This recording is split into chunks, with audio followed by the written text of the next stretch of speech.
आमिर साहब, एक तो जो मज़हर साहब ने बात की कि पोलराइज सोसाइटी है, तनकीद हुई है, तो क्या हम अब कह सकते हैं कि ये सबको कबूल होगा? फिर क्या लार्जर बेंच की बात नहीं होगी या फुल कोर्ट की बात नहीं होगी?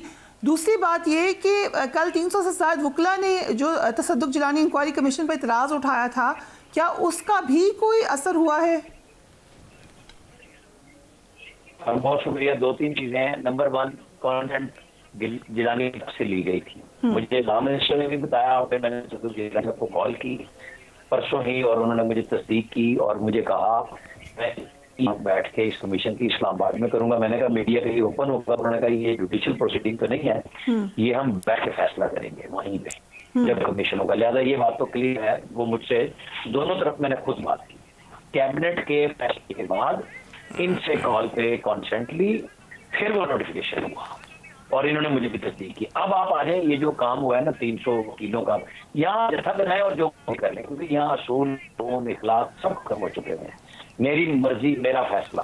यहाँ बेंच भी हो, अब आपने 7 रुकनी बेंच बना दिया, उसमें वो सवाल पता क्या है, मुनीब अख्तर नहीं है, आयशा नहीं है, दोनों के दोनों अपने शहरों से बाहर है। उन्होंने कहा है कि दस्तयाब में से अब असरमिल्ला है, फिर असरमिल्ला को निकाल देते तो उनका पूछ लेते कि जी नहीं है, क्योंकि जब मुनीब अख्तर साहब थे तो मंसूर अली शाह और काजी फायद ईसा किसी बेंच में नहीं हुआ करते थे। ये जो जूनियर सीनियर कहानियां चल रही हैं, मैं तो सच्ची बात है कि जो जस्टिस ने 2 दिन कोर्ट की, उन्होंने फैसला किया और उसने लिखा कि ये अक्सरियत का फैसला है, तो फिर उस पर स्ट्रिक्टली पाबंद रहना चाहिए था। अब इसके ऊपर 2 सवाल हो गए जो आज 100 वोट हो गए।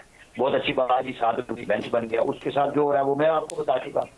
देखिए, आर्टिकल 184(3) हो या हाई कोर्ट 199 के तहत पहले नया से मांगे देती थी, उसके अंदर आप इन्वेस्टिगेट कर सकते हैं। हाँ, जब आप जुडिशरी को बहुत आगे ले जाते हैं, जैसे निसार साहब और बाकी लोग, तो आप GIT बना लें, उसके अंदर कुछ भी कर लें कि लाओ मेरे पास केस मंगाते थे और GIT बना लेते थे। 184(3) का स्कोप इतना बड़ा नहीं था जितना बड़ा इन्होंने आइन से बड़ा उसे बनाया। मुझे ये लग रहा है आर्टिकल जिसकी प्राइवेसी है, तो उसमें इनका तहफ़्फ़ुज़ होगा। ये पब्लिक होनी चाहिए जी, जो मर्जी समात है। जजेस के केस जो उन्होंने इल्जाम लगाए हैं वो भी साबित करेंगे। कैमरा उन्हें बताना पड़ेगा कि उन्होंने लगाया, पहले से लगा हुआ था, किसने लगाया, कह देना और बात कर देना बिल्कुल और बात है। यहाँ पे मुदाखलत के ऊपर इनमें से अच्छा मिन्नल्ला साहब अब सुप्रीम कोर्ट में हो गया, अल्लाह करे कोई उनसे पूछ ले कि जी आप क्यों बन गए थे शौकत अजीज सिद्दीकी के बाद। वो कह रहे हैं कि आपने उनका माशरती बाइकाट भी करा दिया था बाकी जजेस के साथ।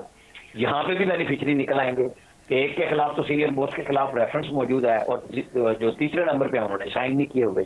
हम अदलिया के ऊपर अगर इस तरह बात करेंगे तो यहाँ तो किसी को छोड़ना ही नहीं है हमने, कि क्योंकि माशरे के अंदर बर्दाश्त खत्म कर दी गई है और PTI ने इसको ऐसे हाईजैक करने की कोशिश की है जैसे ये 6 जजेस उनके लिए काम कर रहे हैं, जो कि उन जजेस के भी खिलाफ है। उनके उस लेटर को देखे ना, 10 मई से ये खत पड़ा हुआ था पिछले साल से, अता बंदियाल साहब ने कारपेट के अंदर रखा हुआ था। काली फाइल से तो उस वक्त 0 जज थे, सीनियर मोस्ट होने के बावजूद, ना बेंच में सुबह मोटो के इख्तियारात उन्हीं की वजह से सुप्रीम कोर्ट के जजेस के भी खत्म कर दिए गए थे। उनको पूछता कौन था उस वक्त, ना बेंच में ना किसी जगह पे। एजाजुल हसन साहब मुदारुल इमाम थे सुप्रीम कोर्ट के, साकिब निसार के दौर से चले आ रहे थे, उनसे भी ये मिले। भाई उन लोगों ने क्या किया था? ये नहीं है बात कि उन्होंने कुछ नहीं किया तो अब नहीं होना चाहिए था। इन्होंने भी खत जो लिखा वो खुद तसद्दुक जिलानी साहब ने जो लिखा है ना कि ये आर्टिकल 109 के तहत नहीं आता, सुप्रीम जुडिशियल काउंसिल को खत जाना ही नहीं चाहिए था। वो तो जजों के कंडक्ट को देखती है, उसके अंदर बाकी चीजें कैसे आ सकती है? जिसके ऊपर हो रहा है ना कि बड़ा अच्छा किया वो पीछे हट गए, तो वो ये भी लिख रहे हैं कि ये वहां जाना ही नहीं चाहिए था।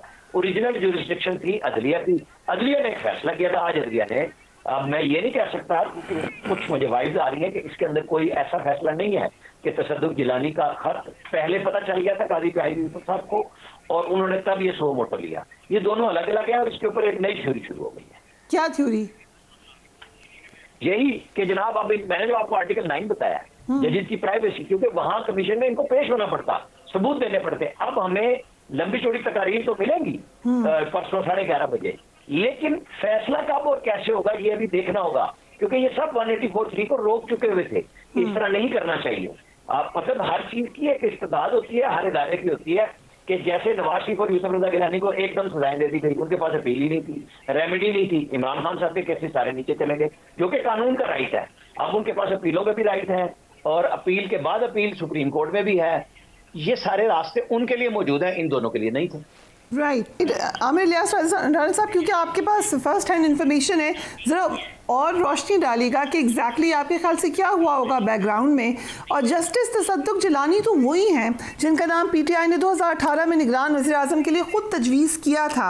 अब उनको इतराज़ था उनके ऊपर, सो क्या उस इतराज़ का कोई इम्पैक्ट हुआ है, उसकी वजह से चेंज इन माइंड है? देखें, वो जो आप 300 वकला की बात कर रहे हैं ना, कि हज़ारों वकला की बात हमायत कर रही थी और 300 वकला जो अलग ढूंढ के बनाए गए, उनमें तसद्दुक साहब के साहबजादे भी शामिल थे। हो सकता है बेटे ने बाप के ऊपर फौकियत हासिल की हो, नहीं की हो, लेकिन चूंकि मेरी खुद बात हुई थी और बड़ी तफसील से बात हुई थी, तो मैंने बयान की कि वो मतलब ये कह रहे थे कि ईद के बाद बैठूंगा इस्लामाबाद। मैंने मीडिया की भी बात की। जो मदर साहब बात कर रहे हैं ना, सारी चीज़ों से इत्तेफाक करते हुए मेरा नुक्ता नज़र अदलिया के हवाले से बिल्कुल एक और है। मुझे किसी जज की इंटेग्रिटी पे कोई शुबा नहीं है, जिसमें मंसूर अली शाह साहब शामिल हैं, याया अफरीदी साहब शामिल हैं, अतर मिनल्ला साहब शामिल हैं। इस बेंच के अंदर ये तीनों एक ही चैम्बर से आए। मुझे ये बताएं, ये चिटों से जज आते क्यों हैं? हमारे यहाँ इस पे क्यों नहीं बहस होती? हम सब इस चक्कर में पड़े रहते हैं। भाई देखें, आप एक पीएन नहीं भर्ती होने देते कि अगर आपने इश्तिहार नहीं दिया, कॉन्ट्रैक्ट पे मुलाजिम नहीं भर्ती होने देते कि आपने इश्तिहार नहीं दिया, लोगों को सजाएं दी सियासतदानों को आपने इस चक्कर में। आप मुझे बताएं कि ख्वाजा शरीफ साहब ने लाहौर हाई कोर्ट में पब्लिक सर्विस कमीशन का इम्तिहान जो सिविल जजेस का था वो ले लिया अदलिया के इख्तियार में। कहानियां वहां सारी मौजूद हैं। क्यों है जी? हाई कोर्ट में जजेस चिट से क्यों आते हैं? सुप्रीम कोर्ट में जजेस चिट से क्यों आते हैं? चाहे वो हाई कोर्ट से आए, उन्हें पब्लिक डोमेन में होना चाहिए। ये बहस खत्म हो जाएगी कि भाई ये जो बड़े बड़े वकला हैं जिनके ऊपर आज इनके पीटीआई के हामी अपने लोग व्लॉगर्स तनकीद करते हैं कि जी वो हामिद खान साहब की तो चीफ जस्टिस साहब के साथ बड़ी अच्छी है, उन्हें अपने वकला से अपने चैम्बर के उनके लिए ना फीसें बड़ी भारी मिलती हैं और वो केस लड़ते हैं। हम भी सुनते आ रहे हैं मुसलसल के जी जजेस जो के सामने वकला इसलिए नहीं करते कि वो फैसले खिलाफ देंगे। हमारा सिस्टम इतना क्रिस्टल क्लियर क्यों नहीं है कि जजेस ऐसे लाएं जिनके ऊपर उंगली ना हो, इम्तिहान दें, जिस मर्जी शोबे में आए। जब मैं और आप हर जगह मुकाबले पे जाएंगे तो ये जजेस क्यों नहीं आते? अगर ये काजी साहब कोई बड़ा काम करना चाहते हैं तो वो ये करें कि पूरा शफाफियत कर दें। अब इफ्तिखार चौधरी साहब ने जबरदस्ती 19वीं तरमीम करा के और पार्लियामेंट का जो थोड़ा बहुत किरदार 18वीं तरमीम में डाला गया था जजेस के ऊपर, वो जीरो करा दिया। और वो यूसुफ रज़ा गिलानी ने ना सिर्फ मान लिया, तरमीम भी कर दी और भुगती भी, उसी का निशाना बने। यही चीजें हैं कि यही जो असल जड़ क्या है, क्यों मुदाखलत होती है, क्यों सिफारिशों से, क्लियरेंस किसकी होती है? ये एजेंसियों से क्लियर होके आते हैं ना। वही जो कल के लाडले थे आज वो दुश्मन हो गए। एक क्वेश्चन है, क्विक क्वेश्चन, यहाँ तक क्लियर होना कि कॉन्ट्रैक्ट कैसा है, माजी कैसा है, ये तो आई थिंक एक तरीक़ेकार होगा। बाकी मुल्कों में भी यही होता है पॉलिटिशियंस के हवाले से। वो आप रखें, मैं आपको यही तो कह रहा हूँ कि लोगों से पूछें इनका कंडक्ट बतौर सेशन जज क्या था, बतौर वकील क्या था, बतौर हाई कोर्ट के जज क्या था।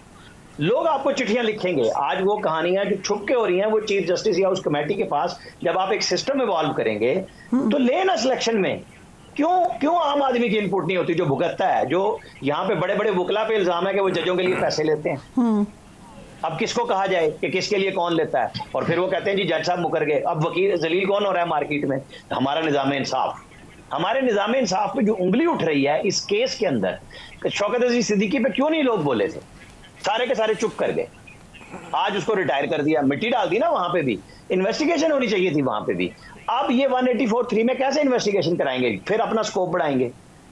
यही वो इशू है। अब 7 रुकनी बेंच के ऊपर हमें देखना होगा, वहां हमें लंबी लंबी गुफ्तगू मिलेगी या कोई मुद्दा सेट करने का होगा कि जी जजेस के ऊपर प्रेशर था तो उसको क्लियर करें।